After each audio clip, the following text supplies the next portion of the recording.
Microphone back over to do the introduction, please. Thank you very much. So for those of you, I think everybody saw Casey Eagle Speaker's background. He is a Blackfoot elder from the blood tribe of the Kainai Nation. And he's joining us from Alberta, Canada tonight to talk to us about the residential schools, his own experience there, and his work for reconciliation in communities in Alberta and beyond. So Casey, thank you so much for being here. And as a reminder to everyone, please make sure that your phones are muted so that we don't have any distraction. And we have about 15 to 20 minutes, and then we'll open it up for questions after that. So Elder Eagle Speaker, thank you so much for being here in Oregon with us. We're happy to have you. Yeah, thank you. Okay. Historian ko Timiota. It's a Kanakwan at Sixkakwan. I am called Sorrel, a member of the Kainai Nation, which is part of Black Confederation here in southern Alberta, but it also includes the Blackfeet of Montana.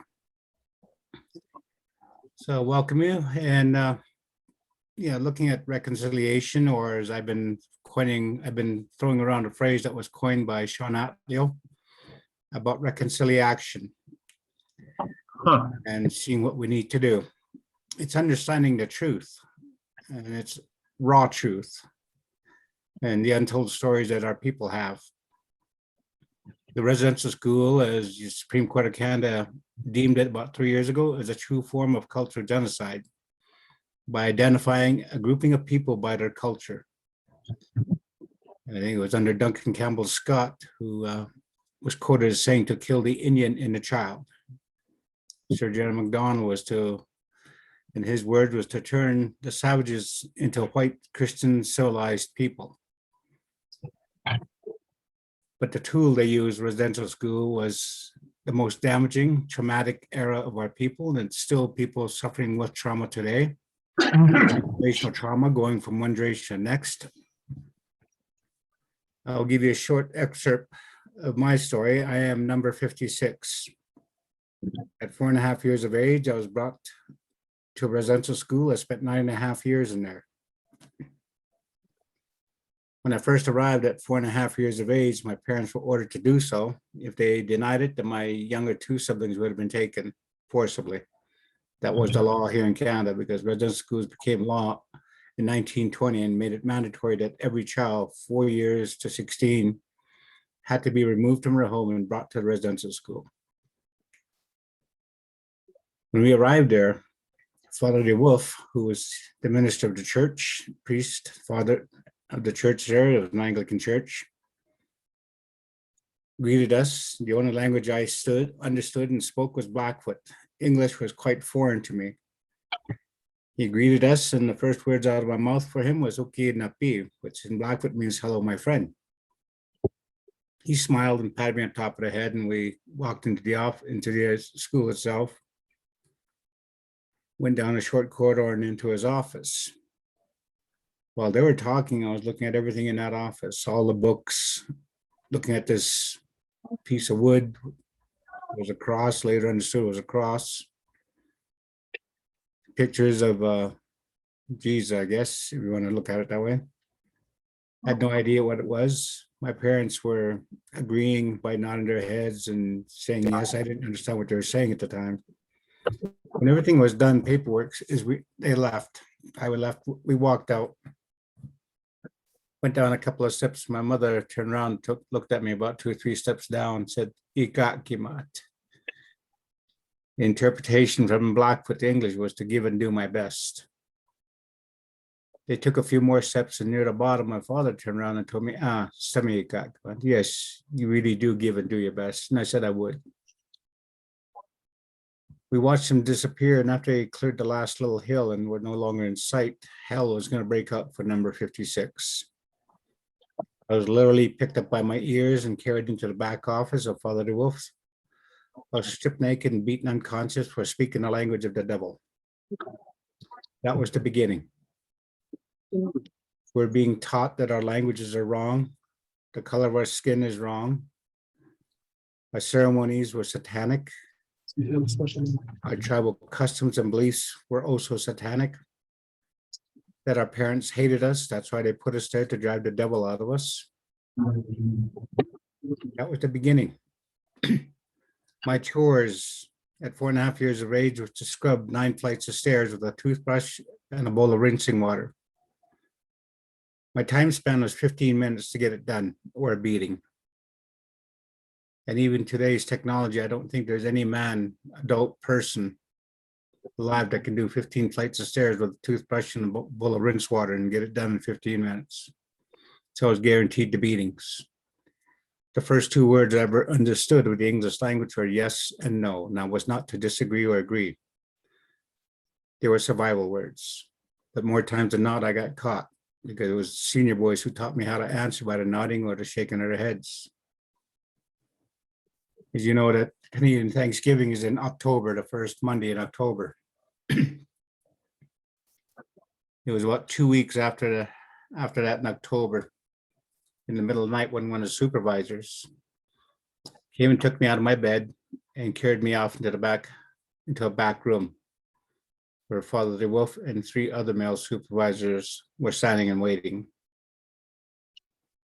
I was then stripped, beaten, and raped throughout the night by all 5 men repeatedly. The next morning, I was brought down into the dining hall where a whole student body was, and they had been ordered to taunt and tease and jeer at me. If they didn't, they would be punished, so they all abided by it. That shaming, that humiliation I had to go through shut everything down about me. The child in me no longer existed. These were rituals that were done, foods that were being practiced on us because we had human-like traits they thought they would see was edible for human beings. Medicines were practiced on us as well to see it was okay for human beings because of our human-like traits.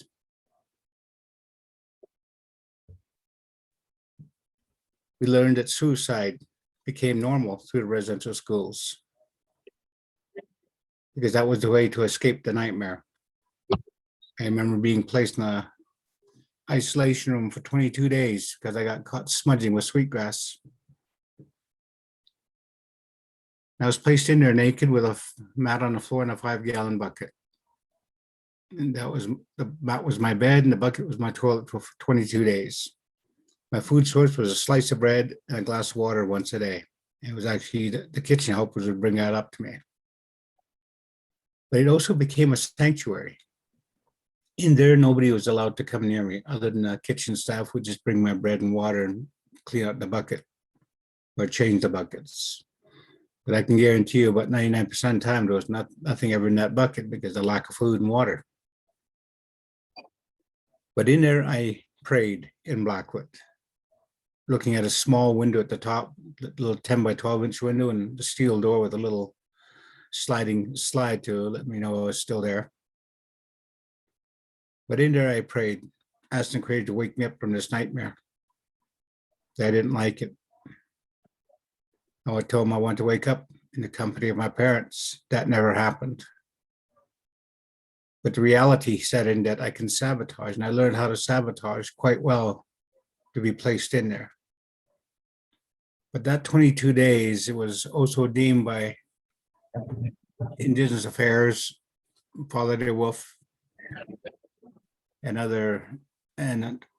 RCMP department that I needed to stay away from my parents for 19 months. There was to be 0 contact between my parents and I. That's where the greatest level of brainwashing started.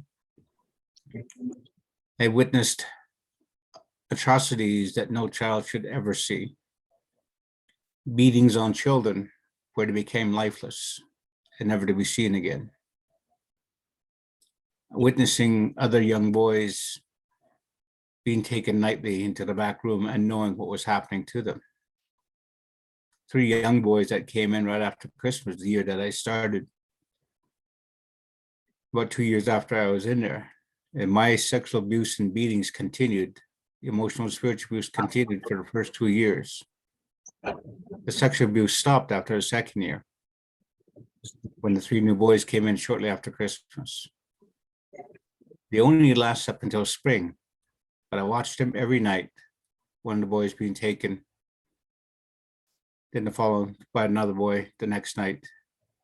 All 3 were from the same family.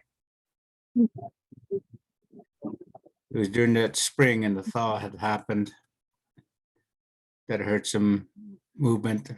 Watching these boys take our socks and tying them together and going out to the fire escape. We were on the upper floor. There was 123 of us in there. I watched them go through the fire escape door and tied their socks onto the rail of the fire escape and then proceeded to hang themselves. I went up there, looked out and watched them dangling until they were still. According to the Blackfoot culture, suicide is not meant for us, was not meant to be by what our beliefs in the Creator is. So I prayed for them, that their spirit could be received by the Creator in a good way and in the right way. When I got done, I turned around, all the boys in the dorm formed a line, and each did their own prayer and went back to bed silently. This was a practice done through the residential schools. 50% of all children who went through the residential school system here in Canada died in residential schools within the first 6 months. The current number of unmarked graves of children at past residential schools here in Canada now exceed 9,000 and growing. And it's going to continue to grow. We know it. In 1920, 150,000 children were forcibly removed from their homes and brought to residential school. In 6 months, 75,000 of them died. Other numbers prior and post are still being added up to see how many children actually went through the residential school system in Canada. A lot of atrocities happened, but you learn to hate. You learn to hate your family. You learn to be ashamed because you're taught you're unworthy, undeserving, that you're worthless. In some cases, what we heard, it's a waste of a spirit to live inside that body of yours. That was the way of the teachings that were coming through residential school. My late aunt, Lola, when she and I talked, and I talked about my residential school with her, she told me it was the same school she went to. And that's why I asked her, is that why you can never go to a medical facility? She said, that's exactly why. She said, the smell of any clinic or hospital, dentist office, the smell sent that memory. It became a trigger for the trauma she went through. She was in grade 2 at the time. She raised her hand because she had a toothache. The teacher got upset with her and called in the supervisors. They came in and took her to the infirmary. It was a big wooden chair, and she described it was the same one I described back to her. Strapped her legs to the chair, her waist, her chest, put a chin strap on her, and a strap on her forehead, and forced her head back and her jaw open. He said the last thing she remembered them telling her is that you'll never interrupt class again, and proceed to remove every tooth from her without any type of painkiller.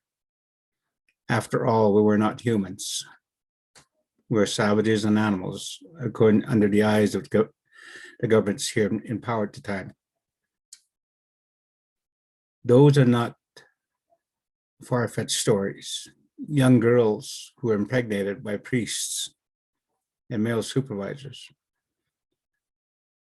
having their babies destroyed at birth, or even some very rugged ways of ending or removing the fetus, which ultimately killed the young ladies too. The history of our people goes back into that, and there's 7 generations of our people go through that constantly.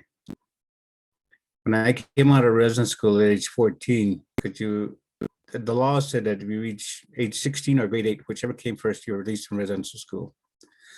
But you have to remember that the academics in residential school was at best first and second grade, even at grade 8. So they come up with that. And not being able to connect back into culture, back into the community.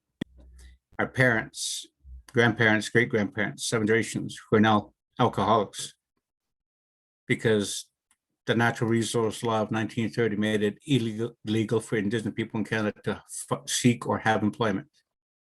What they give them in replace that was called a relief check to supplement the rations they gave. Today we call it welfare. Our elderly people still call it a relief check. And then they also made it deemed in residential school that once you left the residential school, that education was no longer legal for any Indigenous person in Canada. If you're caught pursuing that, you could be enfranchised away from your people and or in prison for it. In 1951, they finally lifted the Natural Resource Law, where people can actually seek employment. A lot of our people went into the US because there was nothing in Canada, they can find no employment in Canada. So a lot of our people ended up going to the US because of the Jay Treaty, honoring the relationship of the treaties of Indigenous people. The educational law was lifted in 1957, when education finally became legal for us. Voting rights for Indigenous people happened in 1960, then enforced in 1961. But in stating that, they also stated that now that the old language for the Inuit people of the North was Eskimos, for the Métis people was half-breeds, and for the Indigenous people was Indians. And what they stated that now that the Indians, the half-breeds and the Eskimos now have voting rights, they are to be considered as being Canadian. I am not a Canadian citizen. I am Crown property. Every Indigenous person in Canada is Crown property. We have not been fully recognized as having human rights or been fully recognized as being citizens of Canada at this point in time, other than being Crown property. Every 10 years, we have these tribal status cards, certificate of Indian status. We have to renew it every 10 years and prove every 10 years that we're still Indigenous, still members of our nation, that we have not turned into some European cultural grouping of people yet. And the process is about anywhere up to 3 to 6 months at a time to prove that.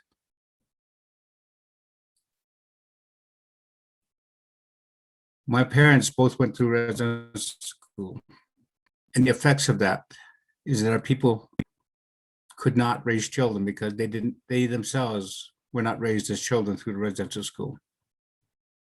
My eldest daughter was born, and for the first 5 years of her life, I was fantastic with her. But when she turned 5 years of age, I was terrified of her.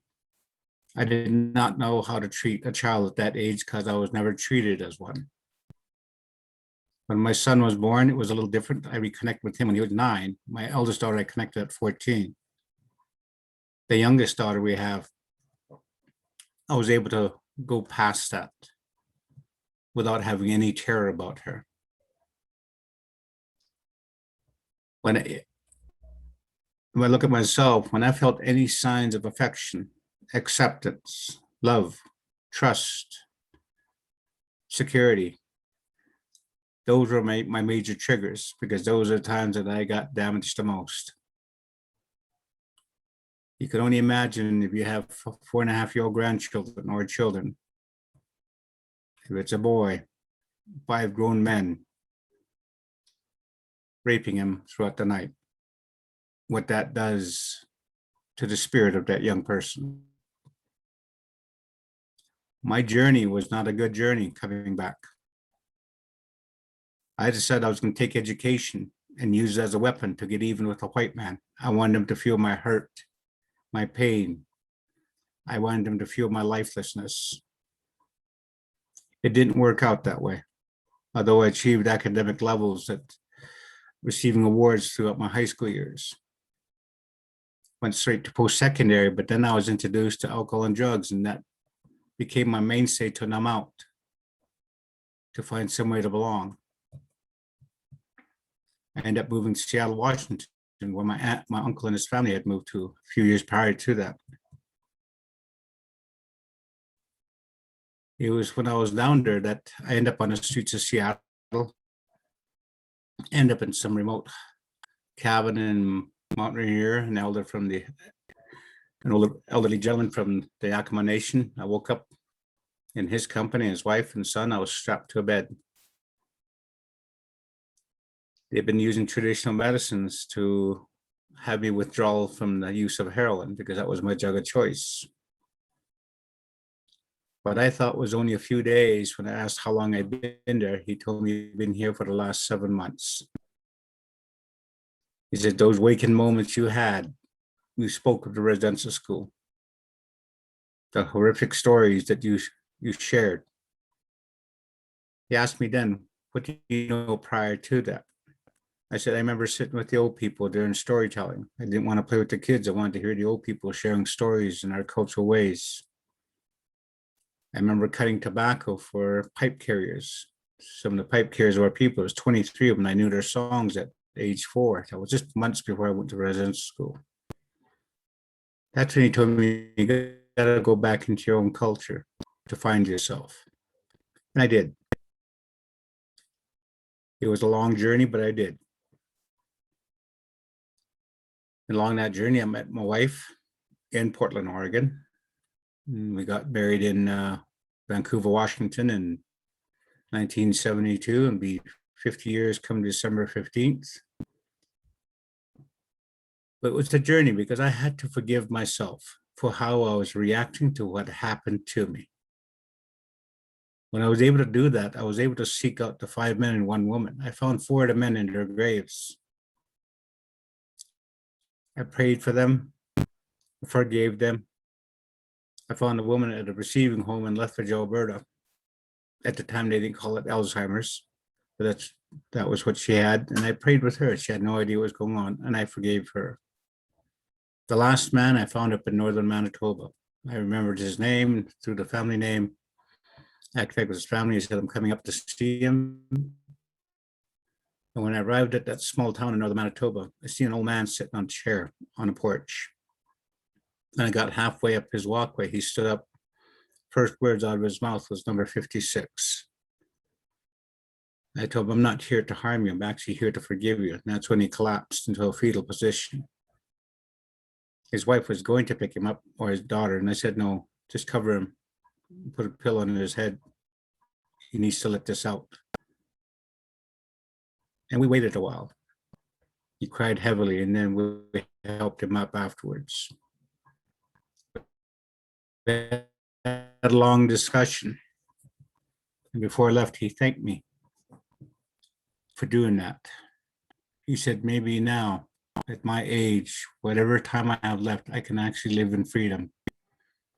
He said, for over 40 years, I kept looking over my shoulder, wondering when you were going to come after me. I couldn't enjoy a single day of my life. Maybe now I can. I gave him a hug and I said, you'll be okay. He said, but I had to let this part of me go.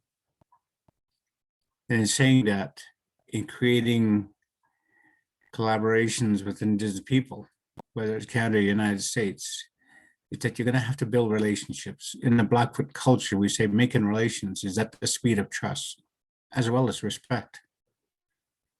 And those have to be earned by understanding each other as human beings. We all have cultures, no matter where we come from. So how many of you are white people? See some hands? Okay, I don't believe you. May sound strange, doesn't it? But I'm going to tell you, the day that you can match this is the day I can believe you're white. We're all human beings. Our first and true identity is we're all human beings first. We all have cultural roots. There's diversity in culture, but when we know and understand the cultures we come from, we find our commonalities and we find our parallels as human beings. We have the power to withstand some of the most negative forces that an individual can go through. We have the power to create those relationships with each other. We have the power to create equality and equity for all. Not to look upon differences, because when we do that, we create gaps. But accepting our diversity, accepting our commonalities and parallels with each other, then can we walk evenly upon our mother the earth. Only then that maybe we can find some peace and to start eradicating racism throughout the systems that exist today, because those are all learned. Indigenous people live with ancestral trauma, learn mentality, learned emotions, learn physical being, and learn spirituality. Part of my job, I'm not retired. I have 26 grandchildren. I have 17 great-grandchildren, and I'm still working today. My goal, my dream is that my grandchildren, great-grandchildren, those yet to be born, will never have to suffer the injustices that I went through, that they may find peace and equality with all other cultures in this world of ours. That's a small excerpt of just who I am and what the journey is all about who we are as human beings. The analogy I talk about when we say there's no white people, black, red, or yellow people in this world is that our spirits have a body. It's contrary to what everybody thinks, that our spirit has a body or our body has a spirit, but it's actually our spirit that has a body that connects us to everything, all of nature. Every blade of grass, pebble, water, aquatic animals, insects, the winged ones, the four-legged, the air we breathe. These are our relatives. We're interconnected because our spirit comes from the same source that we call the creator. Some call him God, some call him Buddha or Allah. But in many cases, we all end up saying the Great Spirit. And that's the piece of that spirit that now carries the shell that we all have. We're interconnected through that. And we understand that and we believe it. The body we carry is owned by our Mother the Earth, and we'll go back to her when the time comes. But your body is built just like our Mother the Earth. The hair in your body represents sweetgrass that grows on the prairies. Your skeleton and your bones represent the mountains, rocks used in ceremonies like a sweat lodge. Your vessels, arteries and veins, these are your rivers, streams, and creeks. Your heart will pump and pulsate like the core of a mother does. Your breath is the wind. Your tears are the waters upon the earth, and they have that healing capacity when you allow them to flow without hindrance. And the shade of shell you carry is like our mother, white and gold sands, brown and black soils. Just 4 different shades of brown. That's who we are as human beings. When I look upon people, I look into their heart. I look into their eyes. And I accept them as just being who they are as a human being. After all, a lifetime is just a one-day event. It's not yesterday, it's not tomorrow.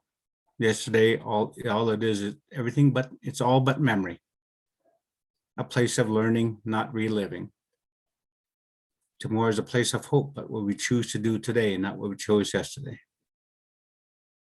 To appreciate all those who are still with us in this physical, because everybody is uniquely one of a kind, and there's no human being who can be replaced from this world.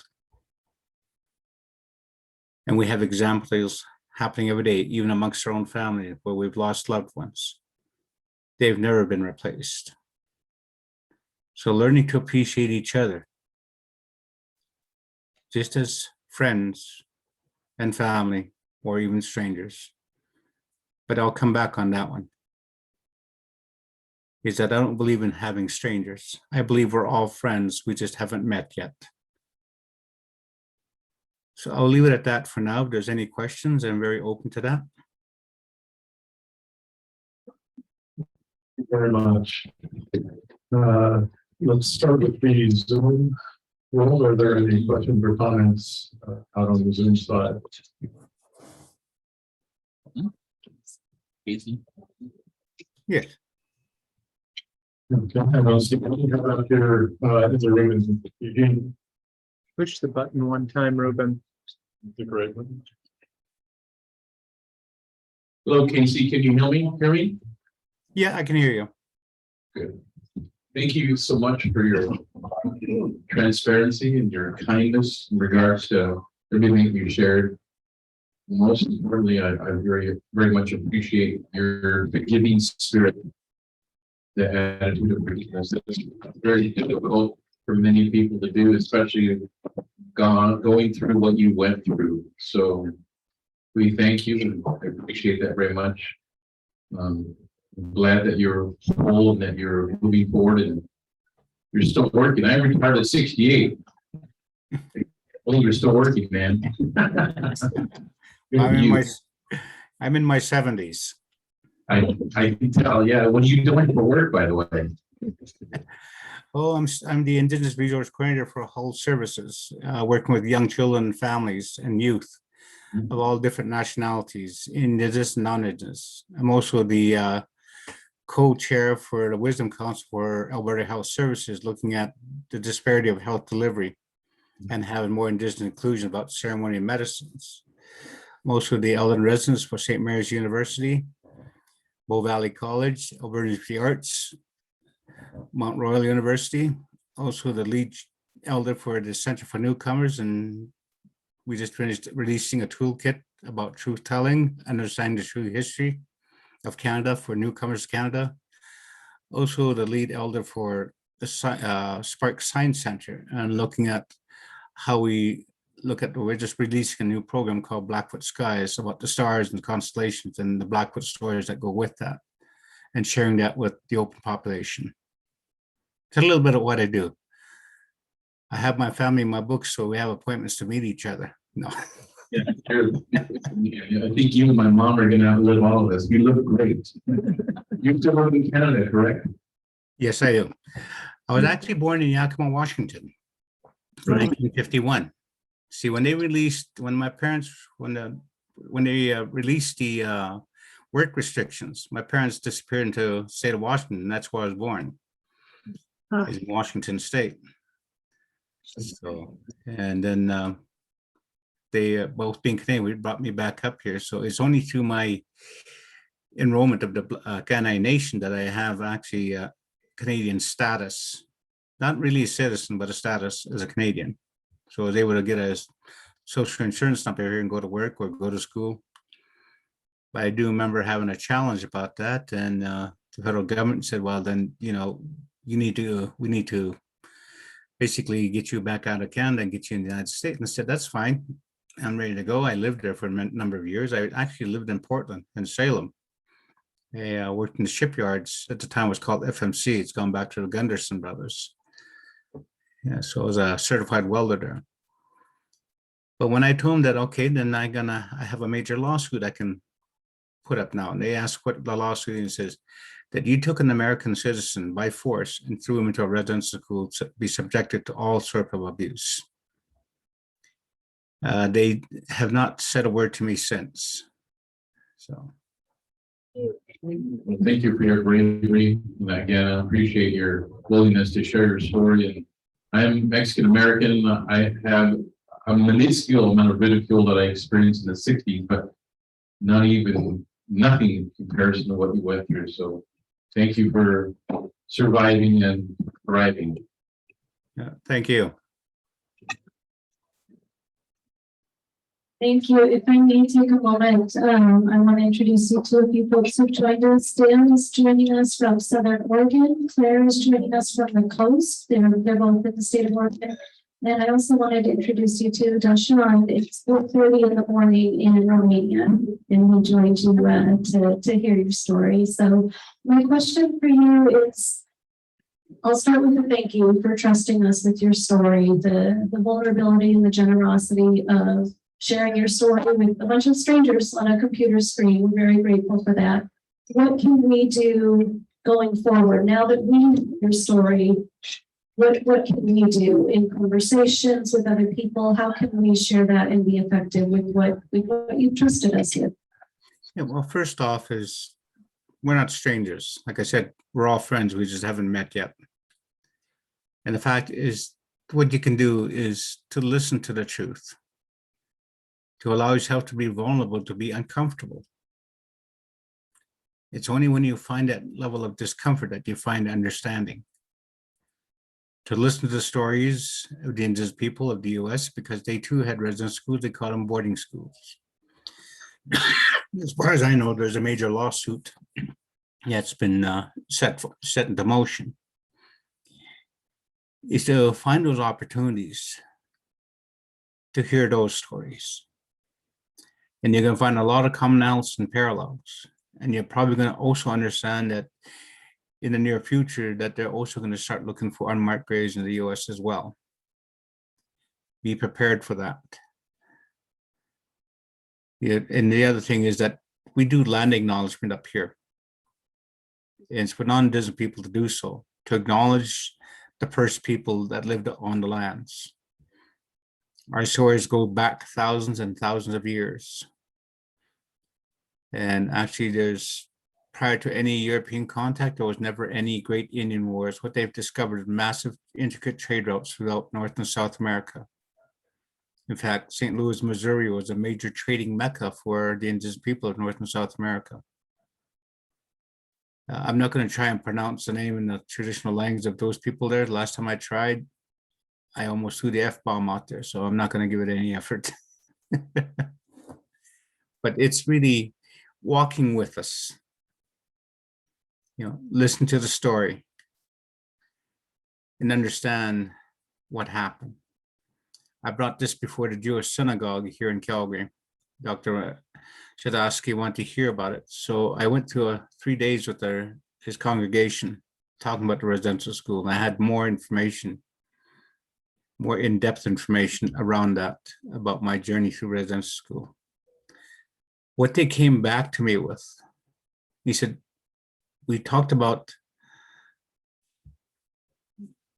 the genocide of Jewish people during the Second World War. He said, and moving to Canada, we thought we're coming to a country that's free, not realizing that practice is being done here. I said, you have to understand the true history of indigenous people. If you look at first contact 430 years ago by Columbus, at that time, the eastern seaboard from Florida, everything east of the Appalachian Mountains, all up into Canada, they estimate at least 130 million indigenous people. Interior numbers from coast to coast now is in excess of 500 million people, indigenous people. Today in Canada, United States, we only have about 17 million indigenous people left. There's a document that one of the professors at the University of Calgary has, where the military had orders from a general to disperse the tainted blankets with smallpox amongst the savages, because we had no immune system.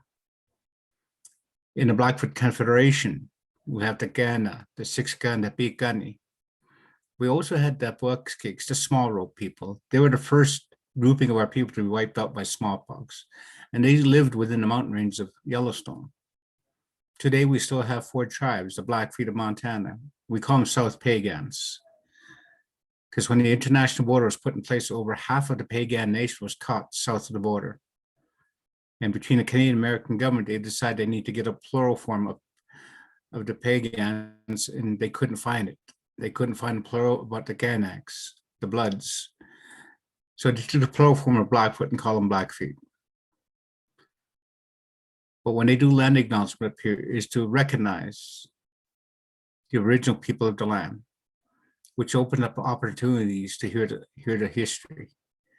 It's one thing to hear the dark history, but it's also equally important to hear the stories prior to contact. Who are the people? What was their governance system like? What was their community mindedness? What did they do? And what was their way of living? It's to understand our ways of knowing, being, and doing. And in our spoken languages, there's certain language words that don't even exist in our languages. So it makes it difficult to bring that forward. So what I've done with my language is I interpret our words rather than translate, because you lose all meaning. You lose the picture of what we say. And I'll give you an example. A spring blizzard. When the storms are coming in late March and the blizzard are coming in with frigid cold wind, heavy wet snow, it's a killing storm. In Blackfoot, we call it Makate. And it talks about the last walk of Old Man Winter, where just about a foot off the ground, there's swirling snow, frigid temperature coming, it's rolling in. It's the last walk of Old Man Winter to kill off the diseases so that new life may begin. It's what Makate we interpret it to that. But that's what I say, if you're going to do anything, is to connect with them, create a relationship with them. Get away from the stereotype that Hollywood put upon us as blood-curdling savages.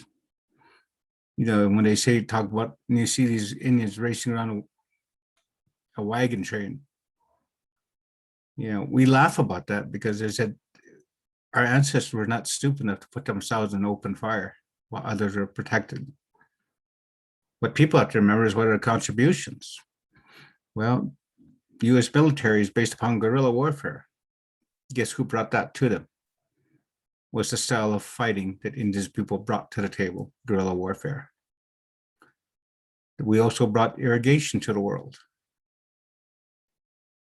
There's many things that our people have contributed to all of the United States and Canada and Mexico, because they too are Indigenous, the First Peoples. They have tribes as well. They have connections to the land and have traditional medicines.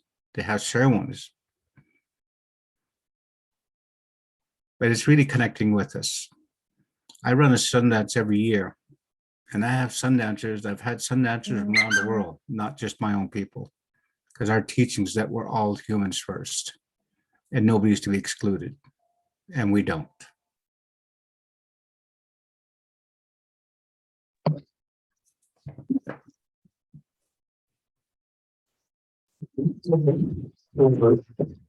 Tonight, later where you are, we're going to go through some business now. So if you'd like to stay for that, you're certainly welcome. And if you'd like to go attend business and get some sleep, that's fine as well. Thank you. So we have less contribution. Oh, and our club is going to make a contribution to the Polio Plus Fund that Rotary International. And thanks for your spending some time with us and speaking with us tonight. So thank you. Thank you for that. I was honored. Well, enjoy your meal. Which restaurant are you at?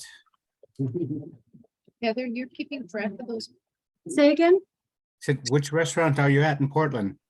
We're 2 hours south in Eugene. We're Oh, at the, Eugene. Okay. Yeah. we wish you could have dinner with us. Well, when I told my wife I was going to be speaking with you guys, she was actually trying to convince me that we should go down there and do this in person. Always welcome here, anytime.